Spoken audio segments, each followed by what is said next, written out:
You are now unmuted.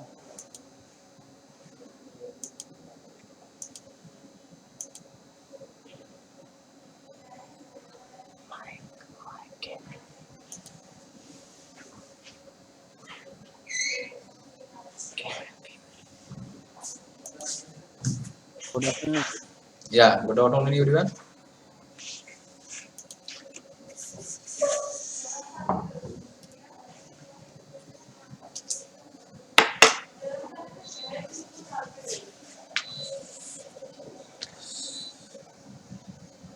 Hello everyone, good afternoon. Deepak Pritam Sanu. Good afternoon, sir. Good afternoon, sir. So आज हमारा जो doubt class है तो इसमें हम क्या जो लास्ट आप लोगों का टेस्ट हुआ था ना उसको डिस्कस कर लेते हैं, ठीक है। सो फटाफट आप रिप्लाई करते रहना, कौन सा क्वेश्चन सॉल्व नहीं हुआ उस क्वेश्चन को डिस्कस करेंगे, जो क्वेश्चन सॉल्व हो गया था उसको हम स्किप करते चलेंगे, ठीक है। अच्छा ये बताओ पेपर कैसा लग रहा था, पेपर का जो लेवल टफ लग रहा था या फिर एवरेज था?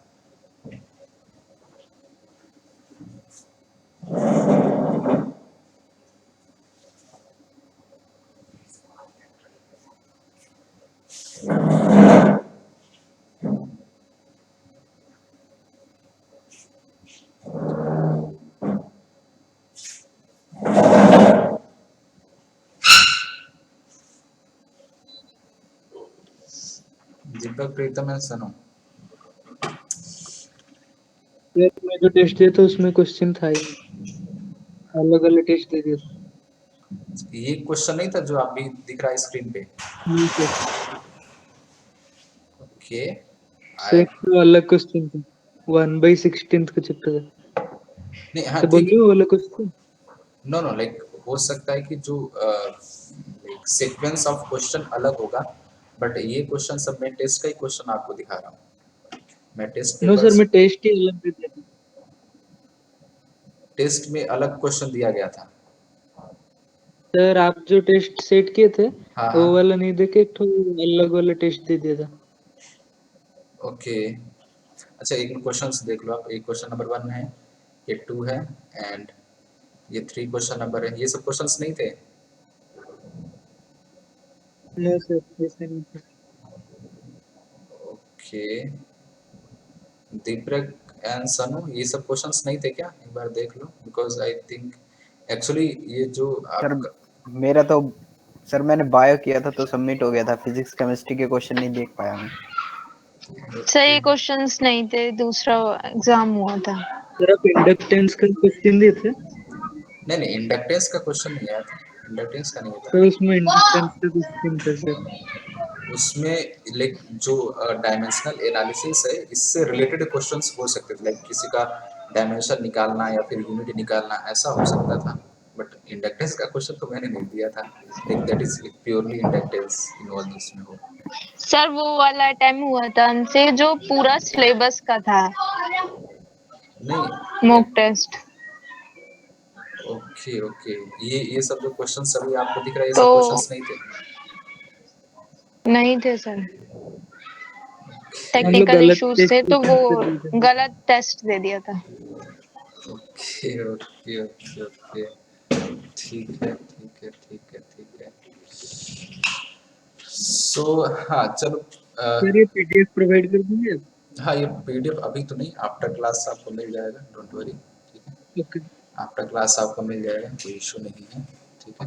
मतलब अच्छा ये बताओ आप लोग टेस्ट में जो क्वेश्चंस थे कौन कौन से टॉपिक के थे? क्वेश्चंस किस किस टॉपिक से आए थे?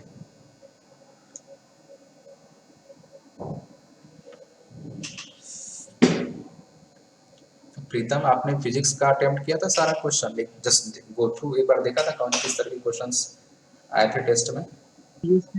सर तो मतलब कौन कौन से टॉपिक, सारे टॉपिक से थे या जो मैंने बताया था उस टॉपिक से आए थे? सारे मतलब एक इसीलिए सर अटेम्प्ट नहीं हो पाया, मैक्सिमम का कॉन्सेप्ट पता नहीं था तो ओके ओके जितना मतलब ये चैप्टर में से जितना कुछ था और जो थोड़ा थोड़ा आता था उसी को सर अटेम्प्ट किया था। ओके ओके ओके ओके, चलो ठीक है, कोई बात नहीं कोई बात नहीं, ठीक है ठीक है ठीक है ठीक है ठीक है, ओके चलो कोई बात नहीं, एक काम करते हैं तो एक्चुअली टेस्ट का ही पेपर है, मैंने सोचा कि यही है तो इसको डिस्कस कर लेते हैं क्विकली। राइट, तो इसमें एक्चुअली लाइक जो मैंने बताया था एरर डायमेंशनल एनालिसिस यूनिट्स और उसके बाद काइनेमेटिक्स, एनएलएम, फ्रिक्शन, ये सारे चैप्टर से क्वेश्चंस जो मैंने प्रिपेयर किया था उसमें से था ये सारा क्वेश्चन। ठीक है, तो एक काम करते हैं,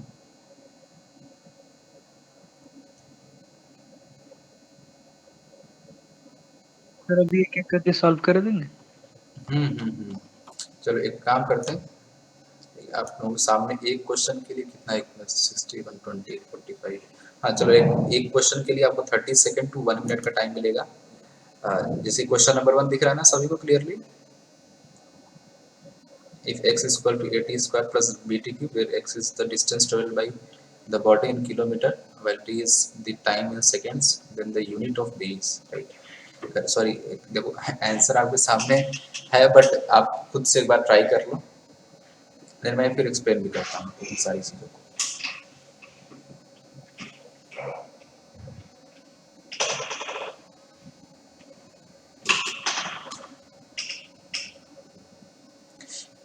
हम इस पेपर को डिस्कस कर लेते हैं, इसके थ्रू क्या होगा हमारा पूरा जो अभी तक हमने पढ़ा है क्विक रिवीजन भी हो जाएगा और जिस भी क्वेश्चन में ज़्यादा प्रॉब्लम होगा उसको अच्छे तरीके से डिस्कस कर लेंगे। डिस्कस तो सब करेंगे।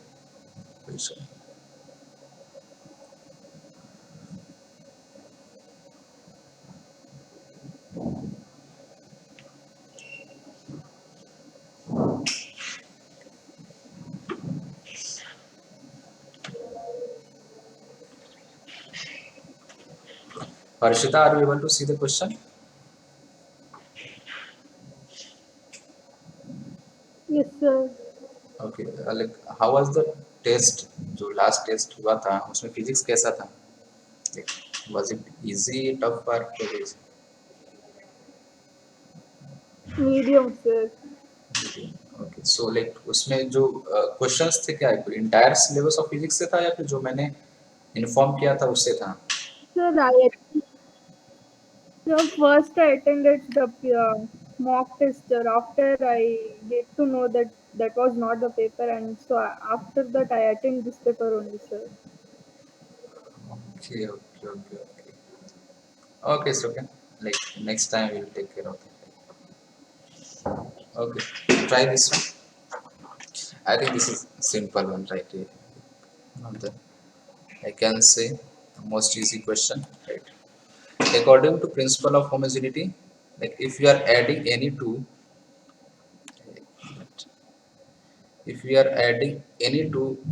uh, physical quantity, then their units must be same, right? अगर हम x is equal to at square plus bt square कर रहे हैं, that means what?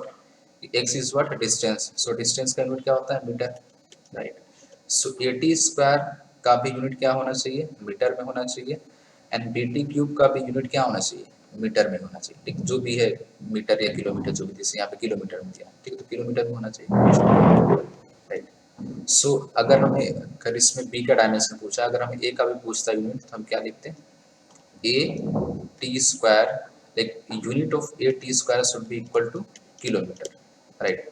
So t is the time, time का क्या होता है? सेकेंड, जैसे यहाँ पे क्या दिया, हाँ सेकेंड दिया हुआ, ठीक है, सेकेंड में हम यूज करें तो a into second square is equal to kilometre. So यहाँ से हमें a का क्या मिल जाएगा unit?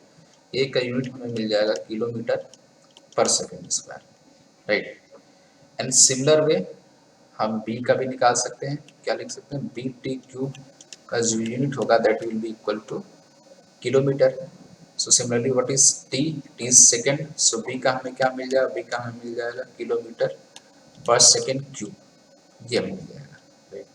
So the option C will be the correct one, right.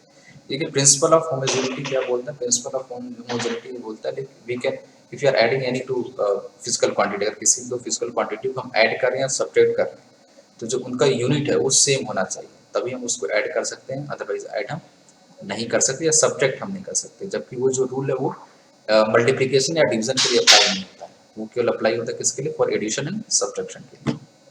Clear है सबको ये? Yes sir. ठीक है, तो इस तरीके से Yes, sir. कॉमन पर्सपेक्टिव भी है और प्रैक्टिकली उसको एक नाम दे दिया गया प्रिंसिपल ऑफ होमोजेनिटी, तो उससे भी उसको समझ सकते हैं, कोई इशू नहीं।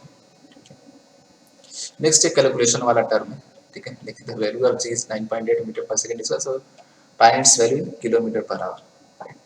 इसमें तो जस्ट आपको क्या करना है, कैलकुलेशन करना है, राइट।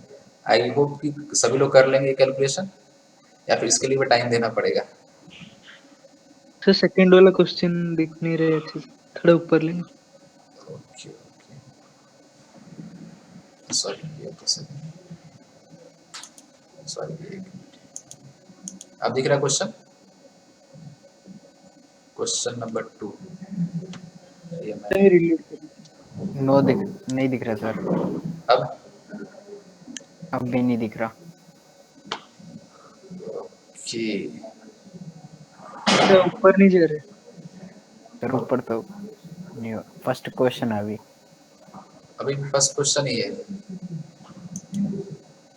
Yes sir. ओके,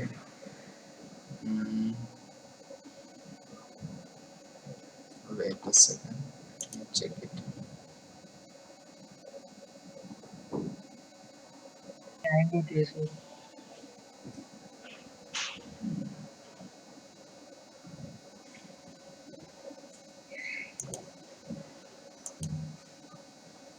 कुछ चेंज दिख रहा है आपके अभी? यस सर, दिख रहे सर। अब दिख रहा है? सर अभी 5 आ गया। हाँ ठीक है, कोई इशू नहीं। हाँ ओके, अब दिख रहा है सबको question number 2? Yes sir. Yes sir. Okay, एक like this is calculative, right. आपको सिंपल कैलकुलेशन करना है, लाइक दिस मीटर को किलोमीटर में कन्वर्ट करना है, सेकंड को आवर्स में कन्वर्ट करना है, राइट। एक लेंथी सा कैलकुलेशन होगा, right. So I don't think कि इसके लिए टाइम देना चाहिए, आप इतने समझदार हो कि इसको कर सकते हैं, राइट। सो नेक्स्ट क्वेश्चन पे आगे मूव करें या फिर इसको आप ट्राई करोगे?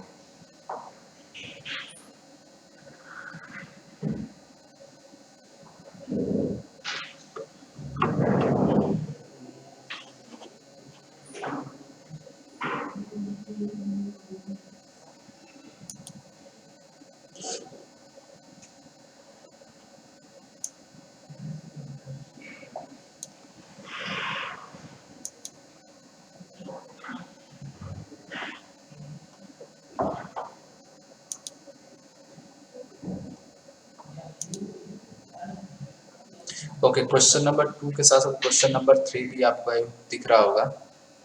In a certain system of units, 1 unit of time is 5 seconds, 1 unit of mass is 20 kg, and 1 unit of length is 10 meter. In this system, 1 unit of power will corresponds to ये question in question number 3। Question number 2 calculative है, आपको lengthy से calculation करना पड़ेगा। So आप question number 3 try करो।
Question number 3 समझ में आ रहा है सबको, how to attempt this question?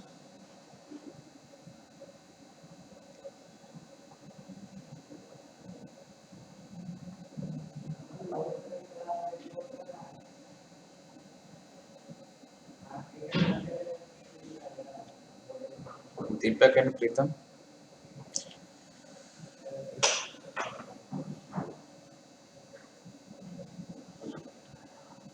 की diagrams. या लिख क्वेश्चन नंबर 3 आपको समझ में आ रहा है how to attempt this question?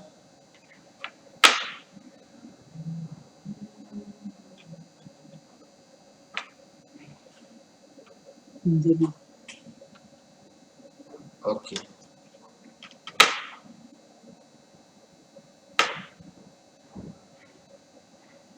Okay see तो like question number 2 like we have to do just simple calculation right. So मैं इसको सॉल्व कर भी सकते हैं, कोई इशू नहीं है. लाइक सिंपल इस तरीके से कर दो आप 9.8 मीटर पर सेकंड स्क्वायर है राइट. तो इसको आप कैसे कर सकते हैं 9.8 मीटर को किलोमीटर में कन्वर्ट करना, उसको सिंपली क्या करते हैं 10⁻³ राइट.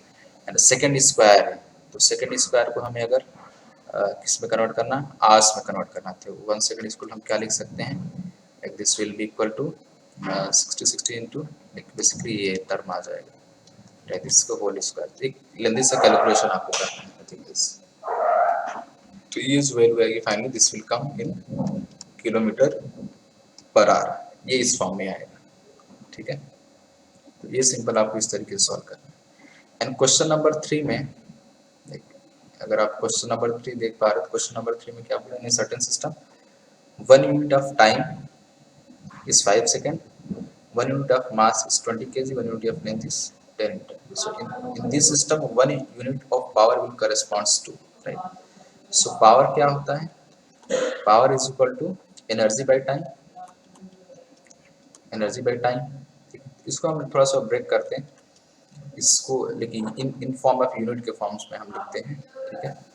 तो एनर्जी क्या होता है, वर्क डन, या फिर हम क्या लिख सकते हैं simply force into displacement. Force क्या होता है KG metre per second square into displacement means metre upon time क्या हो जाएगा सेकंड हो जाएगा. तो बेसिकली ये इस फॉर्म में आ जाएगा KG metre square right by per second cube. ये टर्म हमारा आ जाएगा. अब इसमें क्या बोल रहा है पी डैश लिखते हैं. पी डैश जो नया सिस्टम इसने बोला है क्या 1 unit of time is 5 second, 1 unit of mass is 20 kg. तो 1 kg की जगह ये बेसिकली क्या 1 kg 1 मीटर और 1 सेकेंड. तो यहाँ पे हम क्या लिखते हैं 1 kg के प्लेस पे 20 kg राइट. एंड 1 मीटर की जगह 1 unit of length is 10 metre. तो इसको क्या लिखते हैं 10 इंटू इसका स्क्वायर हो जाएगा 18 मीटर में आ जाएगा upon time. Time 1 unit of time is 5 second. So 5 cube ये हो जाएगा ठीक है. अब इसको आप सिंप्लीफाई करोगे तो क्या मिलेगा देखो बेसिकली आपको ये मिल जाएगा 20 इंटू 100 डिवाइडेड बाई 125. बाकी सारे यूनिट आ जाएंगी सेम. ये पी डैश हम निकालें जो नया इसमें सर्टेन सिस्टम दिया है उसके अकॉर्डिंग. ये बेसिकली आ जाएगा KG metre square per second right. अब इसको सिंप्लीफाई करेंगे तो क्या मिलेगा देखो 25 से कट करें तो 5 और 4 राइट 5 4 बेसिकली क्या आ जाएगा P dash equal to 16 times KG metre square per second right. इसमें क्या होगा 1 unit of power will corresponds to, मतलब कि जो हमारा एक्चुअल है जो एक्चुअल यूनिट सिस्टम है उससे इसमें क्या डिफरेंस है. मतलब अगर वहाँ पे सर्टेन यूनिट है तो यहाँ पे कितना होगा ये चीज़ हमें बताना है. तो बेसिकली क्या हो जाएगा 1/16 ऑफ द जो हमारे स्टैंडर्ड यूनिट पैटर्न है ठीक है. मतलब कि अगर यहाँ पे इस सिस्टम में जो भी वैल्यू आएगी पी डैश सिस्टम में जो नया यूनिट सिस्टम है इसमें जो भी वैल्यू आएगी उसको हमें 1/16 से मल्टीप्लाई करना पड़ेगा तब जाके हमें एक्चुअल वैल्यू मिलेगी राइट. इसमें क्या होगा 1 unit of power will corresponds to, तो 1 units of power in this new system will corresponds to 1/16 of the actual one.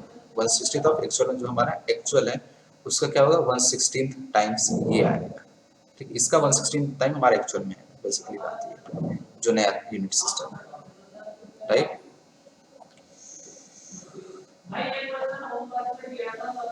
समझ में आया सबको ये?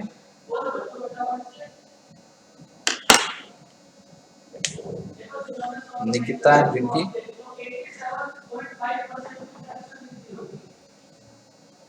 समझ में आया आपको ये?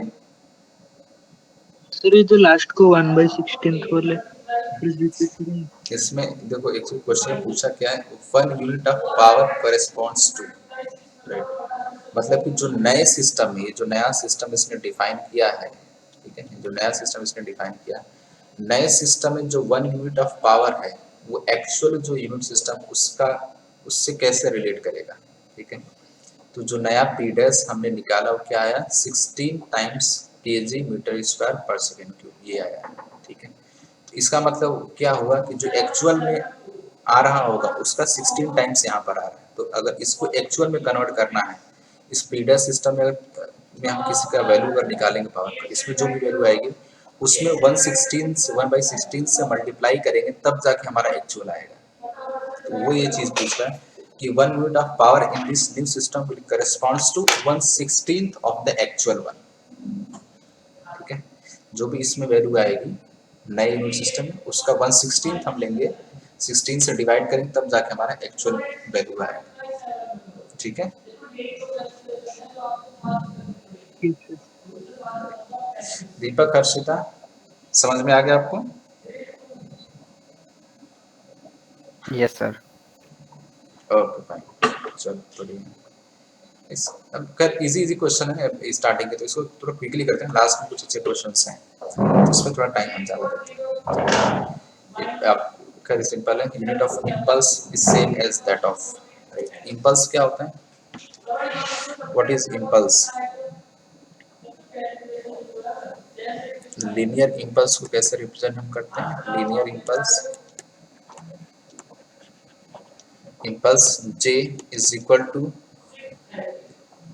F डेल्टा टी या F dt is equal to delta P, ये रिलेशन होता है, ठीक है। Linear impulse J is equal to F delta T या फिर डेल्टा P, इसको इक्वेट कर देते हैं, राइट। सो लीनियर इम्पल्स किससे रिलेटेड होता है, चेंज इन लीनियर मोमेंटम, या फिर लीनियर मोमेंटम भी बोल सकते हैं, चेंज इन लीनियर मोमेंटम भी आप बोल सकते हो, ठीक है। Rate of change of linear momentum. अच्छा, तो मोमेंट ऑफ फोर्स क्या होता है, what is moment of force, anyone?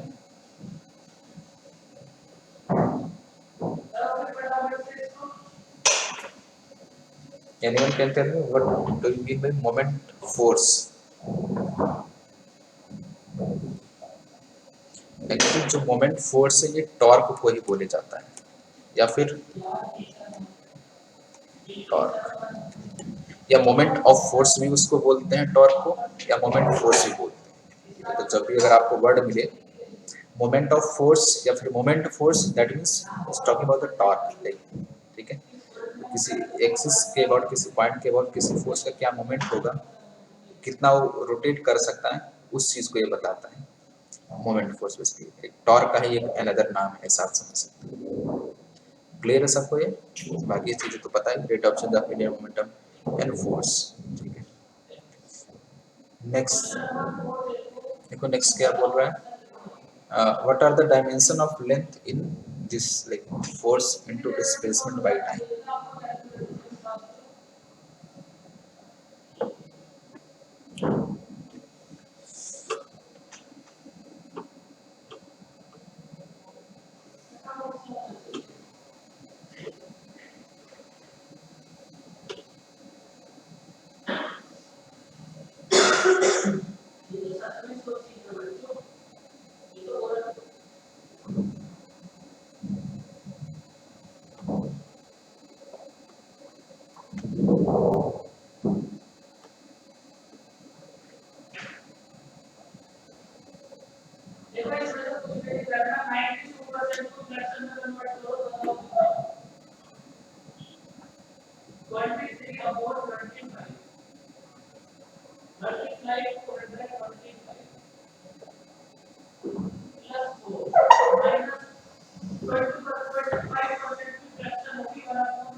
आपको क्या बताना, force into displacement by time.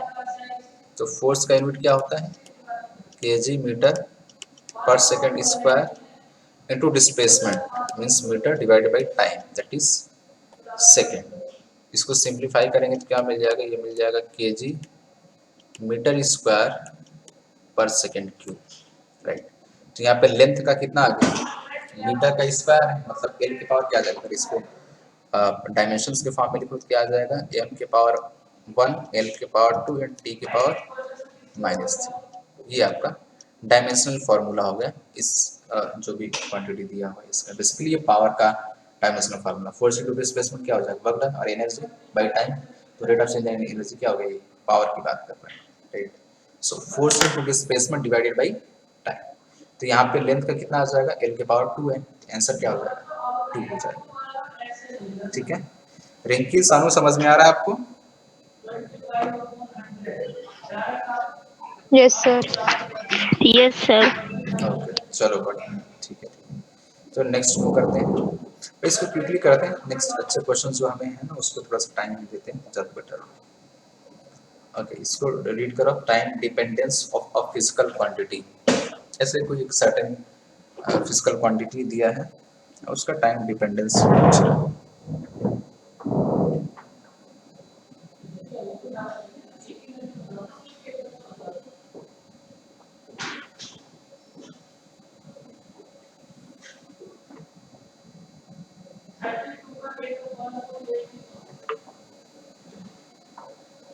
Okay देखो, तो कभी भी एक्सपो का मतलब क्या, exponential means like e to the power something.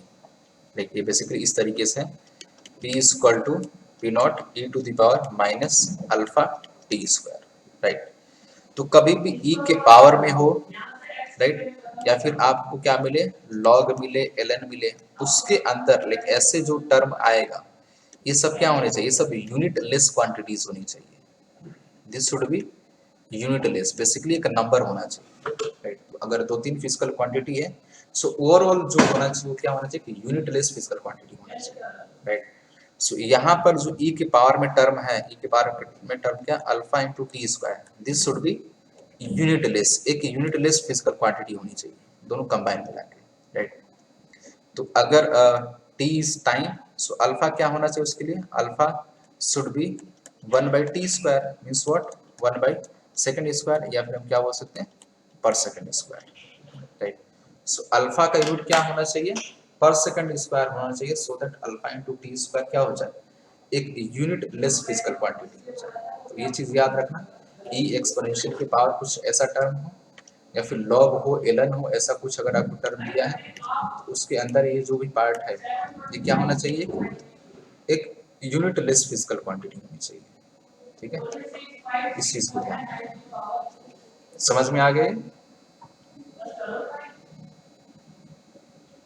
लेकिन ये भी और बाकी जितने भी ट्रिग्नोमेट्रिक फंक्शन, इसे जो देखो नेक्स्ट पार्ट भी वही है, सिमिलर काइंड ऑफ, जितने भी ट्रिग्नोमेट्रिक फंक्शन है, राइट। तो ट्रिग्नोमेट्रिक फंक्शन के अंदर ये जो पार्ट है इसे साइन ऑफ थीटा, थीटा क्या है, एंगल है ये, ठीक है।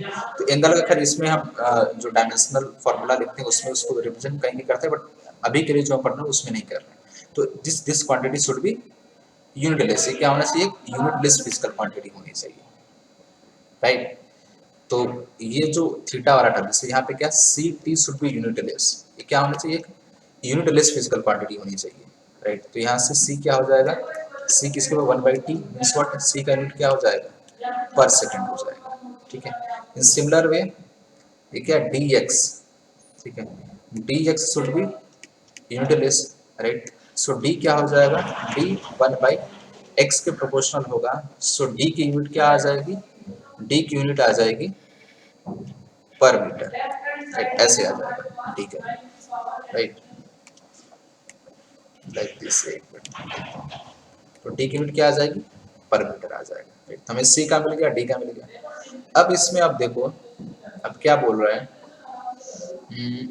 Like the force is equal to a sin ct plus b cos dx, ये चीज दिया है। Then dimensions of a by b and c by d are given by, ठीक है।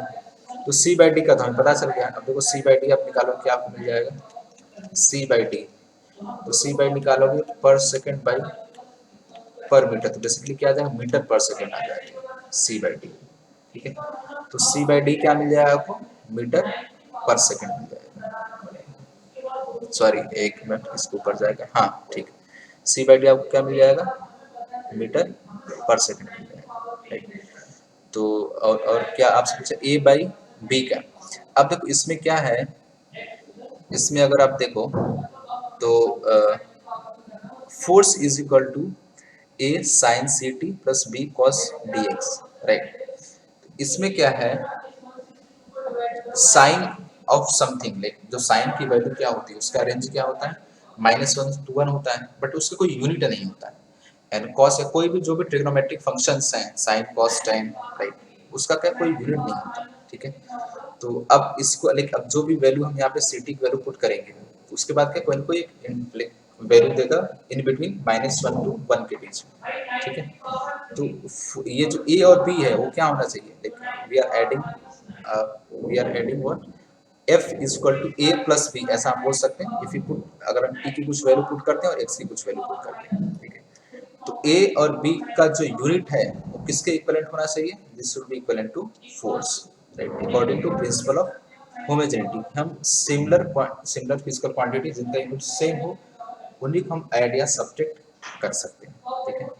तो unit of a and b क्या होना चाहिए, सेम होना चाहिए एज दैट ऑफ फोर्स, जो फोर्स का होता है उसी के बराबर उसका होना चाहिए। तो ए और बी का क्या हो जाएगा, फोर्स का क्या होता है kg metre per second square, right. तो अब इसमें क्या बोला, then the dimension of a by B and c by D, तो खैर a बाई बी क्या आ जाएगा, तो दोनों टर्म सेम कट जाएंगे, राइट। और दूसरा क्या बोला c बाई डी, राइट, एक मिनट, c बाई डी, हाँ ठीक है ठीक है ठीक है। तो सी टी का क्या आपको मिल गया, सी टी का आपको मिल गया, सी का आपको क्या मिल गया पर सेकेंड, ठीक है। और डी का क्या आपको मिल गया पर मीटर, ठीक है। तो सी पर सेकेंड बाई पर मीटर, ये ऊपर चला जाएगा तो metre per second, I think there में भी सम टेक्निकल एरर, कुछ एरर होगा। तो ये बेसिकली जो सी बाई डी का डायमेंशन आएगा, सी बाई डी का डायमेंशन क्या आ जाएगा, मीटर मीन्स एल टी की पावर -1, ये आ जाएगा सी बाई डी का, ठीक है। एंड ए बाई बी का क्या आ जाएगा, दोनों की यूनिट सेम है, ए बाई बी क्या आ जाएगा 0 आ जाएगा, या फिर ऐसा बोल सकते हैं m के पावर 0 l के पावर 0 t के पावर 0, ऐसा हम बोल सकते हैं, ठीक है। और सी बाई डी का क्या आ जाएगा, सी बाई डी की ये वैल्यू आ जाएगी। क्लियर है सबको ये, यस सर। ठीक है, ओके। Yes sir. चलो तो क्विकली हम आगे बढ़ते हैं, बिकॉज ये सब क्वेश्चन टाइम टेकिंग है और सिमिलर कॉन्सेप्ट है, कुछ डिफरेंट है। तो इसमें क्या बोला, force F is given by F is equal to P T की power -1 plus alpha T, the unit of P same as that of, again same है, लाइक P into T की पावर -1 की जो यूनिट है वो किसके equivalent होना चाहिए, this should be equivalent to unit of force. और यूनिट ऑफ फोर्स क्या होता है, ये होता है kg metre per second, right. तो T की पावर -1 को इधर लेके आ जाओ तो क्या आ जाएगा, बेसिकली ये आ जाएगा kg metre per second square into second, तो क्या आपको मिल जाएगा kg मीटर पर सेकंड मिल जाएगा, राइट। अब ये देखना kg मीटर पर सेकंड किसका यूनिट होता है, देखो मास इंटू वेलोसिटी बेसिकली है, राइट। मास इंटू वेलोसिटी, ये क्या हो गया, मास हो गया, और ये क्या हो गया, वेलोसिटी हो गया। तो mass into velocity sir momentum का, राइट, ऑब्वियसली क्या हो जाएगा, मोमेंटम का हो जाएगा, ठीक है। चलो बढ़िया। नेक्स्ट से क्या बोला है, एक आपको डायमेंशन दिया हुआ ऑलरेडी, और आपको क्या बताना किसकी फिजिकल क्वांटिटी, ये चीज आपको बताना है। तो खैर इस तरह के क्वेश्चंस में तो आपको या तो याद हो वाले से तो ठीक है, आप डायरेक्टली टिक कर सकते हो, नहीं तो फिर फटाफट आप क्या करो, उसको कैलकुलेट कर लो। जैसे ये चीज दिया तो इसका अगर यूनिट के फॉर्म में लिखो, क्या लिख सकते हो आप, kg मीटर स्क्वायर पर सेकंड स्क्वायर। इसको आपको देख के समझ में आ रहा है ये क्या फोर्स इनटू डिस्प्लेसमेंट का फॉर्मेट है, ठीक है, फोर्स इनटू डिस्प्लेसमेंट का फॉर्मेट में है, ठीक है। मतलब फोर्स क्या, kg metre per second square into metre. तो फोर्स इनटू डिस्प्लेसमेंट का मतलब क्या हो गया, ये work done energy, work done या एनर्जी का क्या है यूनिट। तो एनर्जी का कौन सा ऑप्शन आपको दिख रहा है, काइनेटिक एनर्जी ओनली, राइट। तो सही ऑप्शन क्या हो जाएगा, काइनेटिक एनर्जी, ठीक है। अगर किसी को किसी भी स्टेप में कोई भी चीज समझ में अगर नहीं आ रही, क्विकली आप रिप्लाई करो, ठीक है।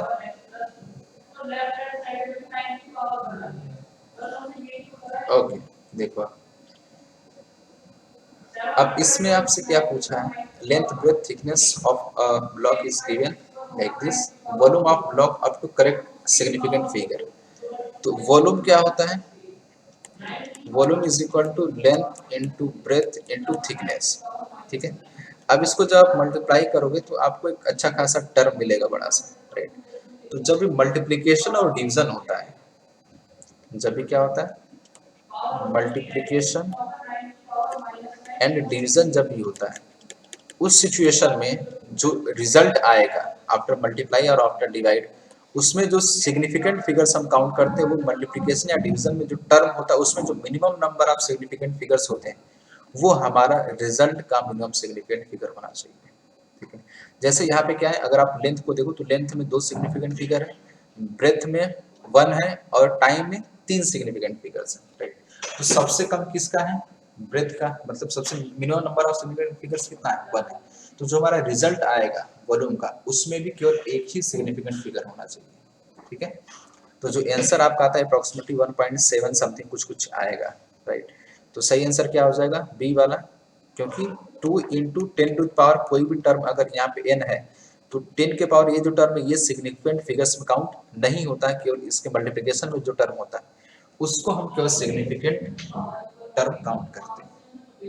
ठीक है, जब भी मल्टीप्लिकेशन और डिवीजन करते हैं उसमें क्या होता है, जो minimum number of significant figures है उतना ही नंबर ऑफ सिग्निफिकेंट फिगर्स हमारे रिजल्ट में भी होना चाहिए।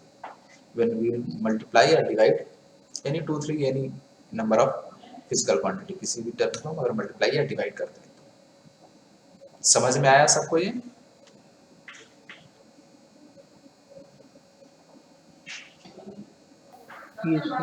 Yes sir. छोटा सा कॉन्सेप्ट था। राइट, चलो ठीक, नेक्स्ट देखो आप। A force if applied on a square plate side L, if, the percentage error in determination of L is 2% and that in F is 4%, what is the permissible error in pressure? देखो square plate है, square plate का area कितना हो जाएगा, area equal to L square हो जाएगा। ठीक है, तो प्रेशर को क्या लिख सकते, pressure equal to force upon area that is L square. ठीक है, तो हमें क्या पूछ रहा, परसेंटेज एरर की बात कर रहा था, इसको हम उसमें कन्वर्ट कर लेते तो हम कैसे मिल जाएगा, delta P by P equal to delta F by F plus twice of delta L by L. ये हमने किस में कन्वर्ट कर लिया, मैक्सिमम परमिसिबल एरर फॉर्मेट में। ठीक है, अब इसमें परसेंटेज एरर पूछ रहा है। ठीक, तो ठीक इसमें 100 से क्या करो, मल्टीप्लाई कर दो, इसमें 100 से मल्टीप्लाई कर दो, इसमें 100 से मल्टीप्लाई कर दो, इसमें 100 से मल्टीप्लाई कर दो, तो आपको क्या पूछा, मैक्सिमम परमिसिबल एरर इन प्रेशर। ठीक है, तो maximum permissible error in force कितना दिया हुआ, फोर्स में 4% दिया हुआ है। ठीक है, ट्वाइस इंटू लेंथ में कितना दिया, 2% दिया हुआ है, तो कितना आ जाएगा, 4 + 4 दैट इज 8। तो मैक्सिमम परमिसिबल एरर इन प्रेशर कितना आ जाएगा, 8% आ जाएगा। ठीक है,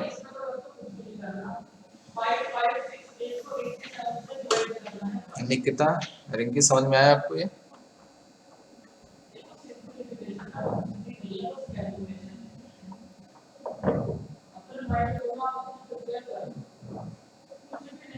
ओके फाइन, चलो ठीक है, क्विकली करते हैं। एक सिमिलर काइंड ऑफ क्वेश्चन ये भी है, sorry similar kind of question है, बहुत ज़्यादा डिफरेंट नहीं है।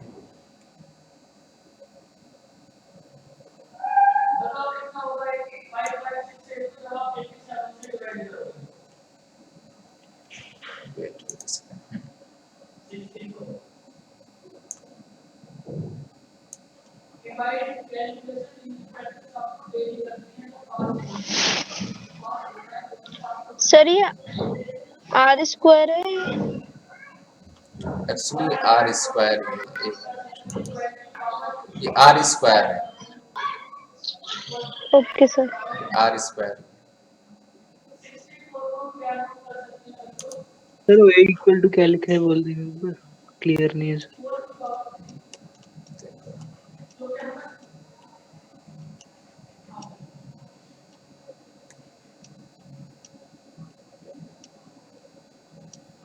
अब दिख रहा है सबको?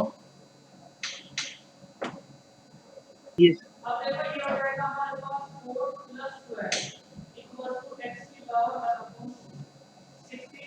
और ये आपको इधर वैल्यूज दिया हुआ है पी क्यू आर का।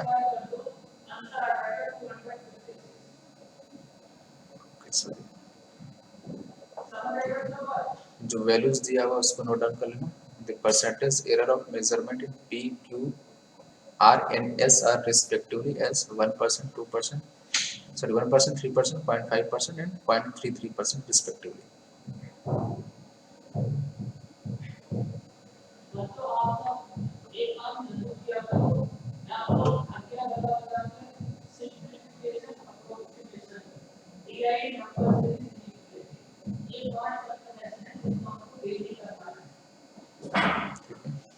Disputed then maximum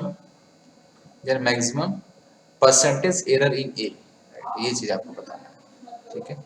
सभी ने नोट कर लिया था ना, पी क्यू आर एस में रिस्पेक्टिवली मैक्सिमम परमिसिबल एरर कितना आ रहा है?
इसको पहले इस तरीके से लिखा, थोड़ी सी क्लैरिटी आएगी।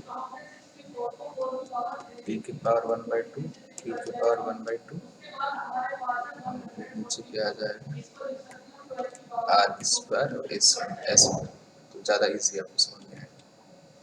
तो इसको हम अगर मैक्सिमम परमिसिबल एरर फॉर्मेट में लिखेंगे कैसे आ जाएगा? Delta a by a is equal to half of delta p by p plus half of delta q by q plus twice of delta r by r plus thrice of delta s by s। ये हमारा आ गया in the form of maximum permissible error, ठीक है। अब ठीक है, इसमें आप 100 से मल्टीप्लाई कर दोगे क्या आएगा? मैक्सिमम परसेंटेज एरर आ जाएगा। तो बाकी चीजें वैल्यूज आपको दी गई हैं ऑलरेडी, ठीक है। चलो देख लेते हैं। मैं डायरेक्टली परसेंटेज निकाल रहा हूँ, क्या delta A by A into 100 कर दोगे तो क्या हो गया? मैक्सिमम परसेंटेज एरर हो गया। हाफ ऑफ पी में कितना है? 1%। हाफ ऑफ क्यू में कितना है? 3%। Plus twice of R, P Q R, R में कितना है? 0.5%, ठीक है। Plus thrice of S, S में कितना है? एस में 0.33% है, 0.33%। बस ठीक है, इसको सिंप्लीफाई कर लो। इसको सिंप्लीफाई करोगे तो क्या मिलेगा यहाँ पे? 0.5 प्लस 1.5 प्लस 1 प्लस से 0.99 आ जाएगा, ठीक है। इसको अप्रोक्सीमेटली हम 1 लिख लेते हैं। इसको सॉल्व कर कितना आ जाएगा? 4% आ जाएगा। So maximum permissible error in a, maximum percentage error in a कितना आ जाएगा? 4% आ जाएगा। समझ में आ गया सबको ये?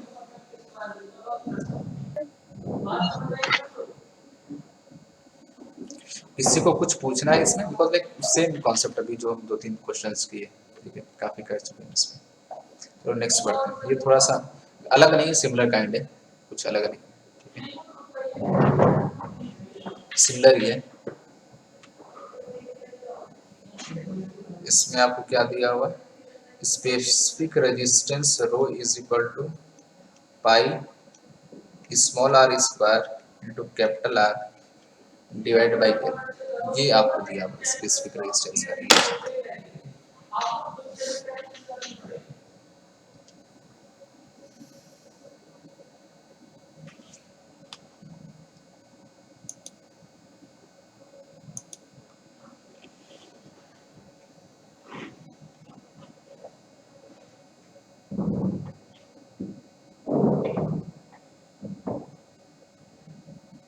साइड कर लेंगे थोड़ा क्वेश्चन।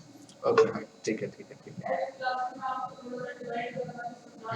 ये नोट कर लो, बाकी जो डाटा दिया हुआ है अगर r इज द रेडियस, इसकी वैल्यू दी गई है, एंड कैपिटल R रेजिस्टेंस, इसकी वैल्यू दी गई है, लेंथ की वैल्यू दी गई है।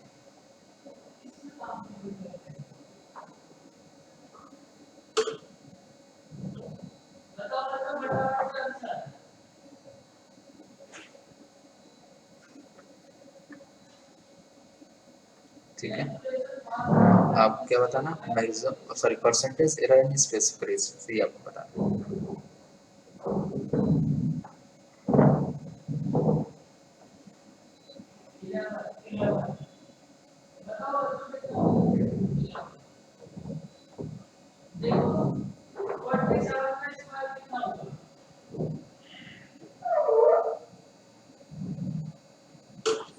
सी, खैर सेम प्रोसेस, कुछ अलग नहीं है, राइट, कुछ नया क्वेश्चन अभी हम नहीं कर रहे हैं, इसको क्विकली करते हैं तब नया कुछ होगा। ये सिंपली क्या आ जाएगा, twice of delta R by R plus delta capital R by R plus delta L. ठीक है, परसेंटेज एरर पूछा मतलब कि इसमें 100 से मल्टीप्लाई करते हैं। अभी इसमें परसेंटेज एरर नहीं दिया, बस वैल्यूज आपको दिया है। तो ये जो वैल्यू दिया हुआ है क्या, रेडियस का, तो बेसिकली यहाँ पे इसकी वैल्यू दी है, डेल्टा आर बाई आर की वैल्यू कितनी हो जाएगी, delta R by R is nothing but 0.02 divide by 0.2। इसको सॉल्व करोगे तो कितना आ जाएगा, इसको सॉल्व करोगे आप 100 से मल्टीप्लाई कर दो तो 2/20, दैट इज 1/10। ये इसकी वैल्यू कितनी आ जाएगी, 1/10 आ जाएगा। और परसेंटेज मतलब इसमें 100 से क्या करो मल्टीप्लाई कर दो तो ये कितना आ जाएगा, ये 10% आ जाएगा इन टर्म्स ऑफ परसेंटेज। ठीक है, स्मॉल आर। अब इसी तरीके से रेजिस्टेंस में आप देख लो, तो रेजिस्टेंस में delta R by R into 100 अगर आप करोगे तो क्या आपको मिलेगा, देखो मीन्स 2/60 इंटू 100। ठीक है, 2/60 इंटू 100। अब इसको सॉल्व कर लो, इसको सॉल्व करोगे तो क्या मिल जाएगा, 10/3 मतलब 3.33% आ जाएगा। अब लेंथ का देख, तो लेंथ का मतलब delta L by L into 100, तो ये कितना आ जाएगा, 0.1/150 इंटू 100। ये आपने किया तो ये कितना आ जाएगा, 0 इससे कट गया, और कितना आ जाएगा 1/15 बेसिकली आ जाएगा, राइट। तो 1/15 को नियर अबाउट 1/15 या फिर ऐसे इसको लिख लो, ये 3 ये 2, तो 0.2/3 मतलब ये आपका अप्रोक्सीमेटली कितना आ जाएगा, बताओ, ये आपका अप्रोक्सीमेटली आ जाएगा 0.067, सॉरी 0.067 ऐसे आएगा। ठीक है, तो ठीक है, इसको आप चलो इतना ही ले लो, कोई इशू नहीं है, राइट, इतना ही मान लो, कोई दिक्कत नहीं, राइट। अब इसको क्या करना है, इस सारी वैल्यूज को यहाँ पे पुट कर देना है। ठीक है, तो twice of delta R by R, delta R by R की वैल्यू कितनी आई थी, परसेंटेज, सॉरी यहाँ पे हम परसेंटेज ले रहे हैं, मतलब 100 से मैंने क्या किया, इसमें मल्टीप्लाई कर दिया, ये क्या 10% आया था, इंटू 10 ये हो गया, plus delta R by R ये कितना आया था 3.33, right, plus delta L by L कितना आया था 0.067। अब इसको सबको क्या करना, ऐड कर देना है, तो 20 प्लस इन दोनों को ऐड अगर आप करोगे तो आपको मिल जाएगा दैट वुड बी अराउंड 9। ये अप्रोक्सीमेटली आपका ये 3.4 आ जाएगा, या फिर 3 पॉइंट क्या लिख लो आप 39, ठीक ऐसे लिख लो, तो 23.39% अप्रोक्सीमेटली आएगा, तो जो कि आंसर आपका ऑलरेडी दिया हुआ। ठीक है, 23.4 आ जाएगा, राइट। इसको थोड़ा सा राउंड ऑफ हम करेंगे, कितना आ जाएगा 23.4 अप्रोक्सीमेटली आ जाएगा हमारे। समझ में आ गया ये सबको,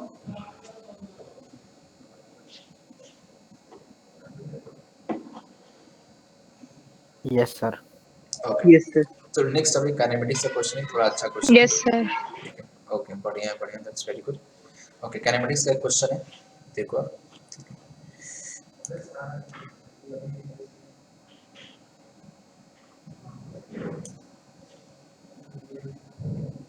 आपको बेसिकली क्या बताना है, you have to find the average velocity, आपको एवरेज वेलोसिटी बताना है।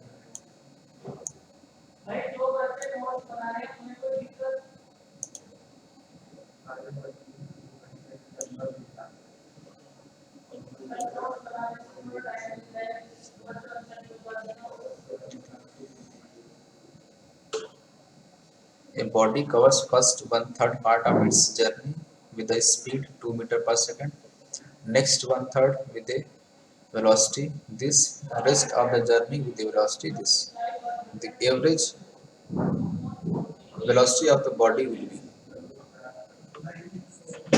ठीक है, ये चीज आपको बताना है।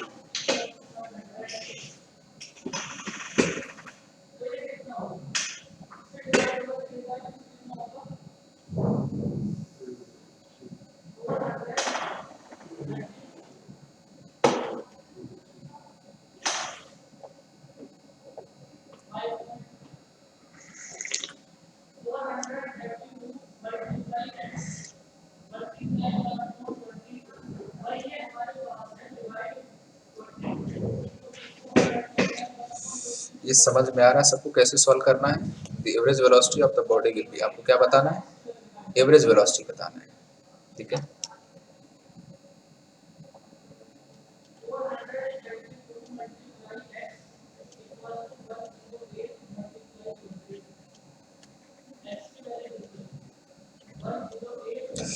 अगर ये टोटल डिस्टेंस d है, ये कितना हो गया?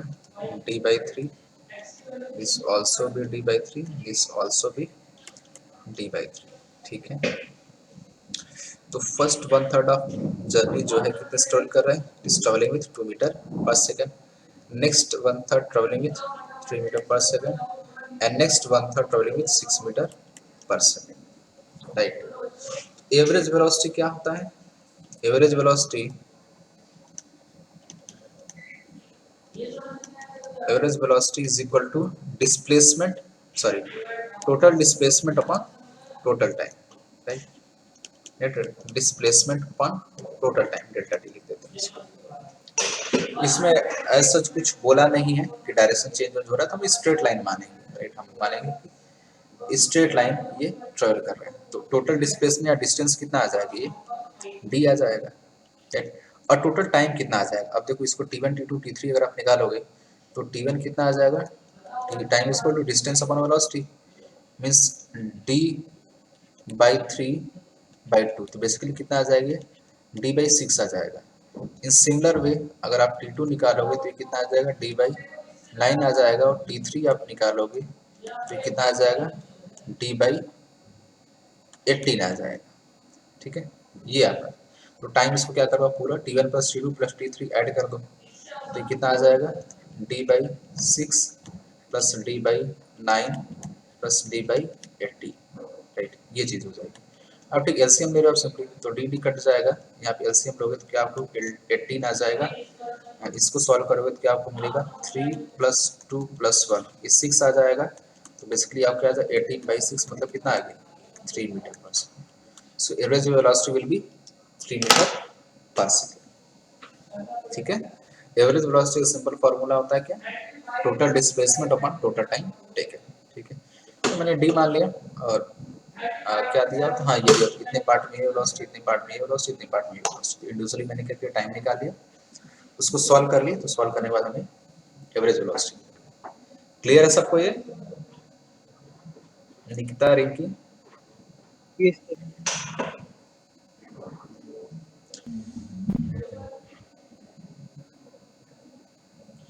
हर्षिता, आपको समझ में आया? Deepak, yes sir. कोई confusion, anything if you want to ask to me? Like the concept involved in this question or anything related to this concept and question. If all is clear, then try next one.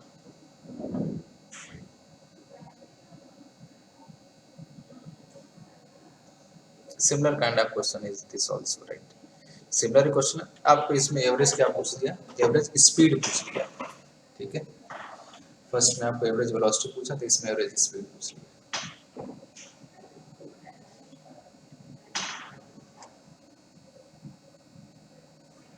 You are now muted.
You are now unmuted.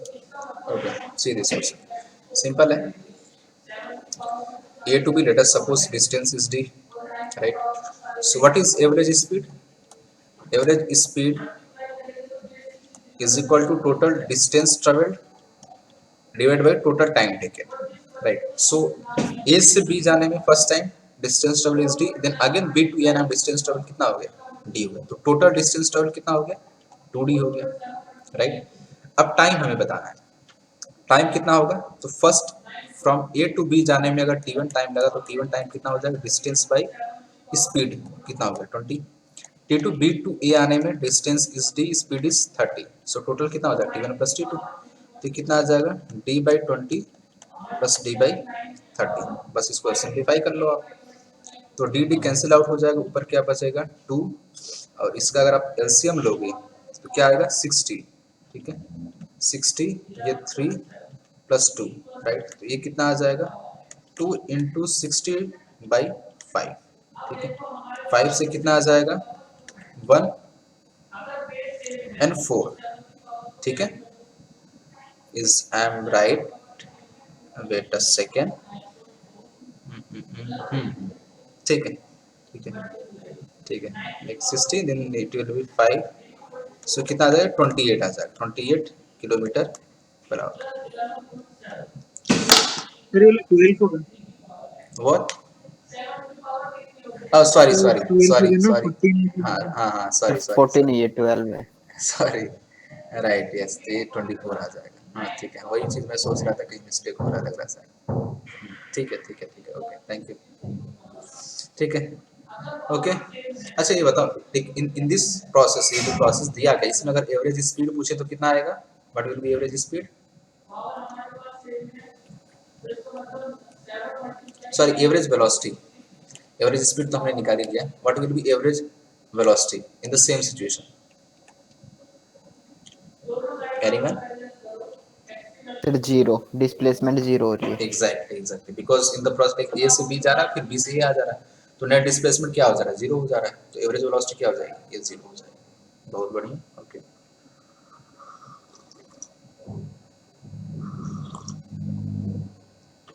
Okay, try this one. I think there may be some error. चलो कोई issue नहीं, ये अच्छा question है. Try question number 16.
Anyone solve it? किसी का answer आया?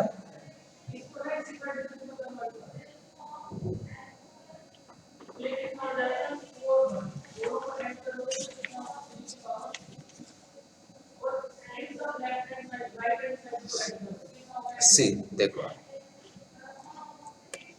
थोड़ा सा लॉजिक नहीं, आपको सिंपल प्रोसेस फॉलो करना, nothing else, just follow the process, right?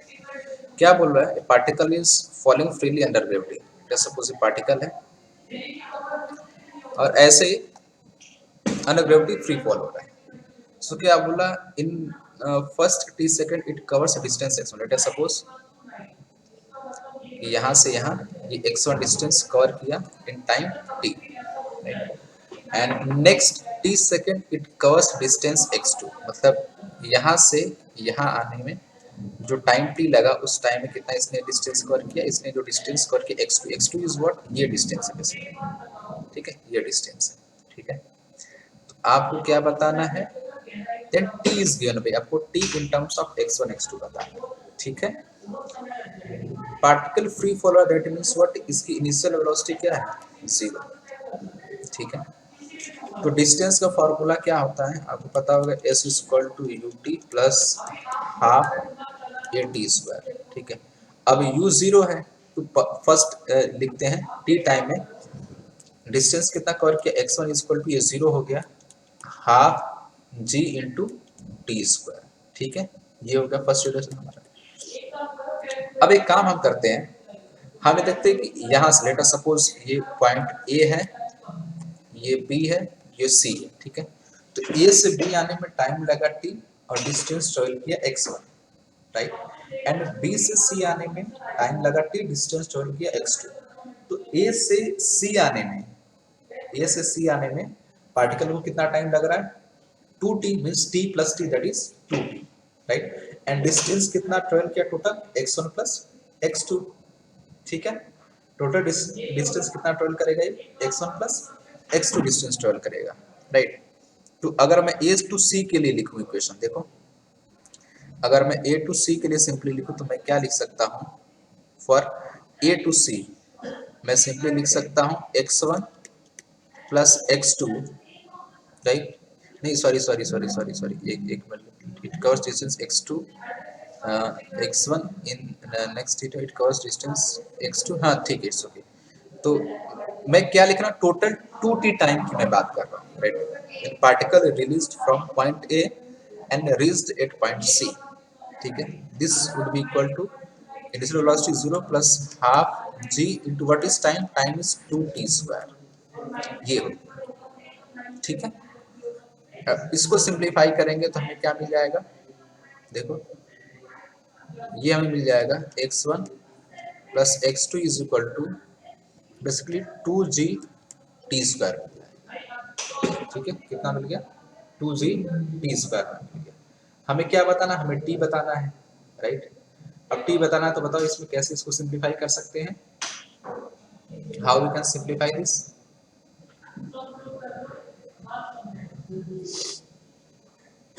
हमें t की वैल्यू चाहिए,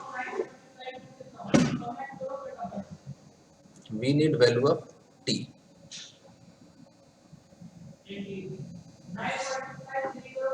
x2 भी निकलना पड़ेगा ना, x2 भी निकलना पड़ेगा ना, फिर x1 और x2 को नहीं देखो, एक इक्वेशन हमें ये मिल गया, एक इक्वेशन ये मिल गया, ठीक है। अब इसमें क्या करना? जो आंसर आप देखो, आंसर x1 x2 और g के फॉर्म में दिया हुआ है, ठीक है। आंसर जो दिया हुआ है x1 x2 और g के फॉर्म में दिया हुआ है, तो ठीक है। इसको क्या करना? आपको थोड़ा सा रीअरेंज करना, नथिंग एल्स। आपको रीअरेंज करना, तो रीअरेंज किसी से भी कर सकते हो आप, फिर यहाँ से आपको x1 x2 में अगर रिलेशन आप निकालना चाहो तो वो भी मिल जाएगा। Just divide this two equation, इसको आप डिवाइड करोगे तो आपको क्या मिल जाएगा, x1 और x2 में एक आपको रिलेशन मिल जाएगा। ठीक है, तो वैसे पुट करके भी निकाल सकते हैं, राइट, उस तरीके से भी किया जा सकता है। बाकी थोड़ा सा रीअरेंजमेंट है, नथिंग ऐसा कुछ खास नहीं है, आपको रीअरेंज थोड़ा सा करना पड़ेगा।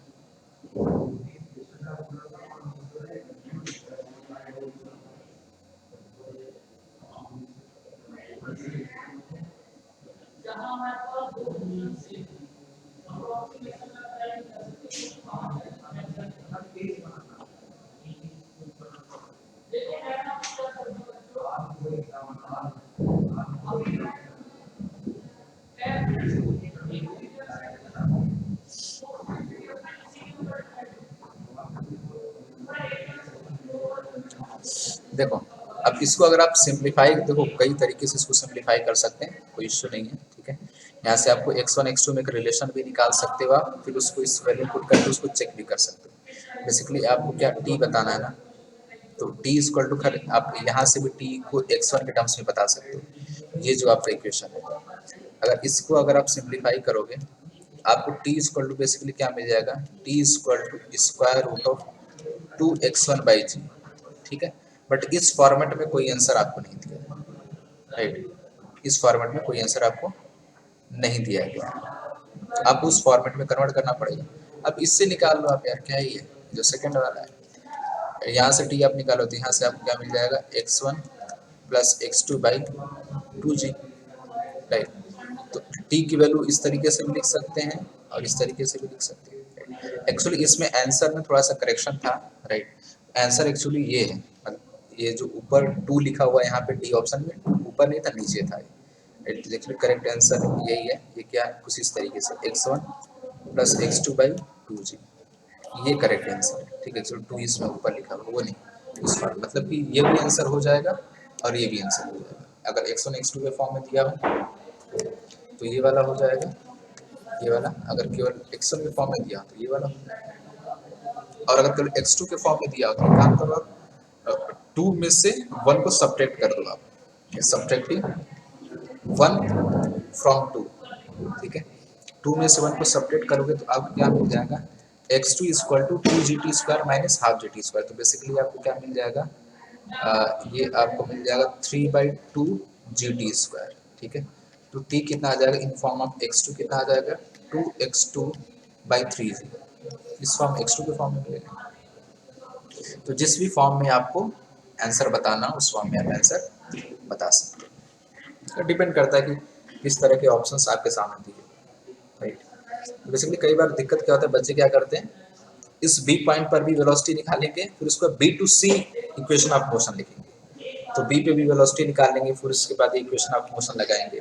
तो नो डाउट वो गलत नहीं है कोई तरीका, बट ठीक है, this is the easy way through which we can solve this question, right. मतलब मैंने क्या किया, लाइक ए टू सी मैंने डायरेक्ट काउंट कर लिया, टोटल टाइम 2t लगा और डिस्टेंस ट्रेवल कितना हो गया, x1 प्लस x2 हो गया, तो डायरेक्टली हमें एक रिलेशन मिल गया। क्लियर है सबको ये?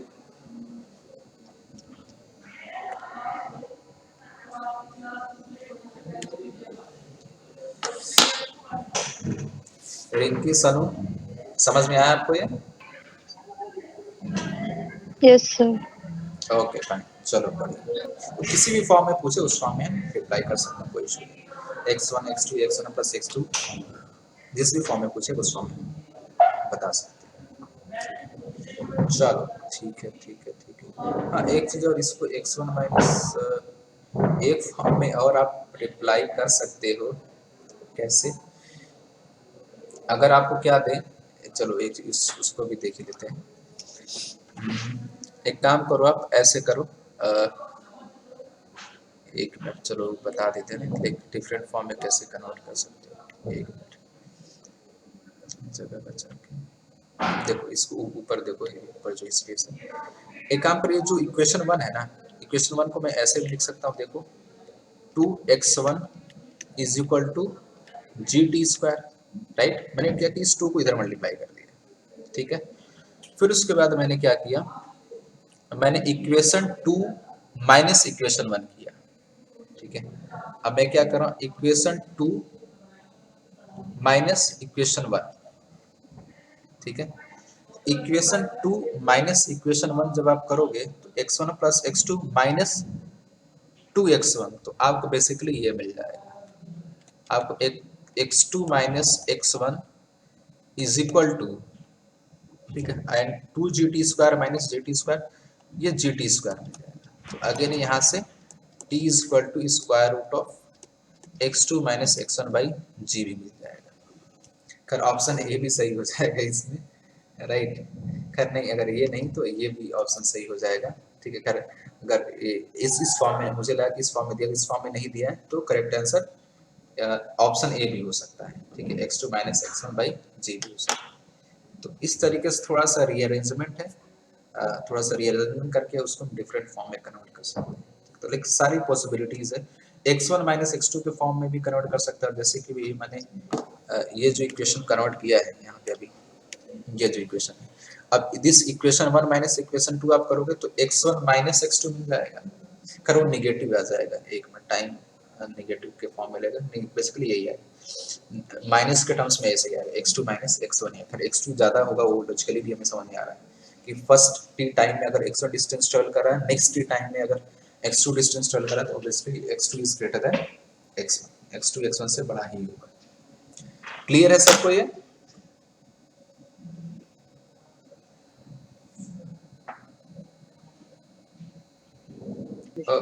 Yes sir. ओके फाइन, ठीक है, okay. Try next one.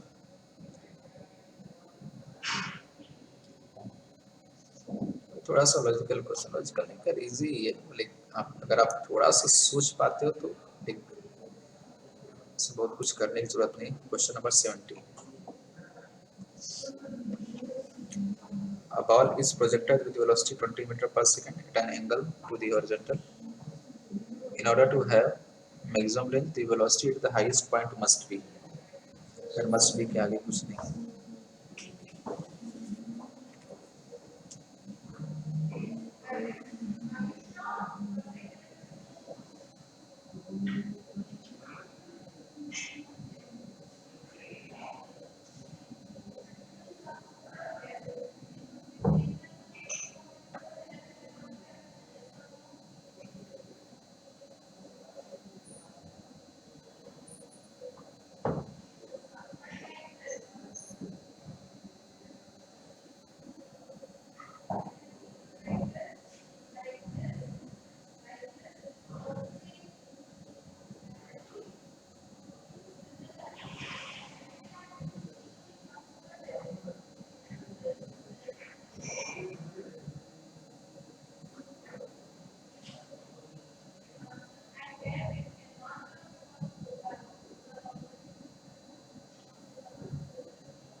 Anyone got the answer? किसी का आंसर आया इसमें?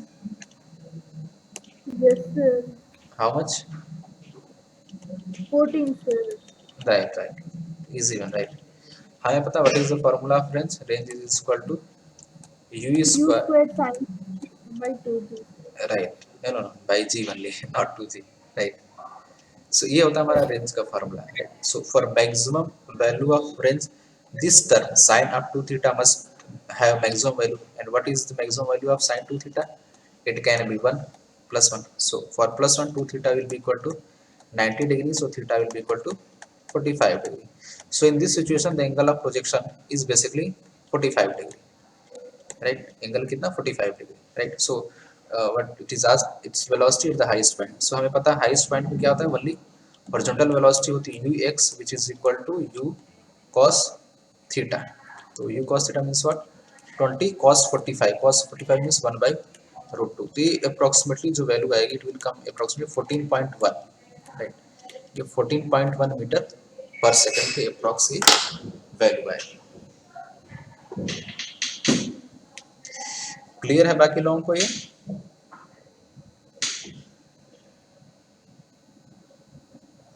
आपको सिंपल प्रोजेक्टाइल का फॉर्मूला अप्लाई करना था, like for maximum range angle of projection must be 45 degree, right?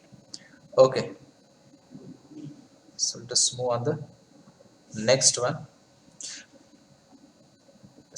Next भी प्रोजेक्टाइल से रिलेटेड ही क्वेश्चन है, थोड़ा सा अलग है। Let's try this one. The range of a projectile at an angle theta is equal to half of the maximum range if thrown at same speed. The angle of projection theta must be. Try this one.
Anyone solve this? किसी का solve हुआ ये?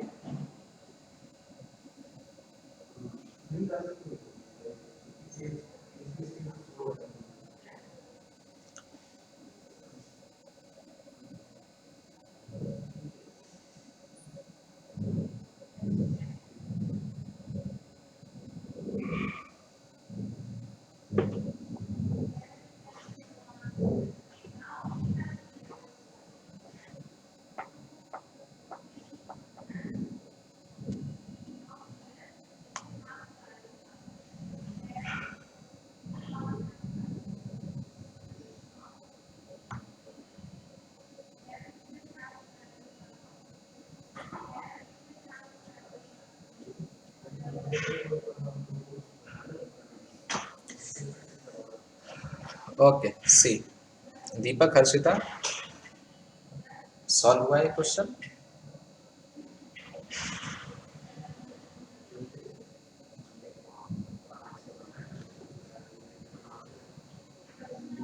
Yes, sir. Okay, what answer you got? 15 degree sir. Right, basically ठीक है, सही है। The range of projectile at angle theta is equal to half of the maximum range if thrown at same speed. Right. Okay, so let us see what is range is equal to u square sine of 2 theta by g. Right. So क्या बोला, range of projectile at angle theta is equal to half of the maximum range if it thrown at same speed, right? Means let us suppose there is a projectile like this in this way, right? So range of projectile at theta is equal to half of maximum range if it uh, if thrown at same speed, right? ठीक है. So क्या बोल रहा है कि range of a projectile at angle theta is equal to half of maximum range if it thrown at same speed. ठीक है. So maximum range इस सिचुएशन में क्या हो सकता है? If it thrown at, let me check this. और किसी का आंसर आया? एनीवन? प्रीतम, रिंकी, सानू? Yes, sir. Okay, how much you got? Sir वही 59 सर. राइट. ठीक है, सही है. सो मुझे सॉल्व करना पड़ेगा या फिर समझ में आ गया? रिंकी एंड सोनू, बाकी लोगों का तो आ गया.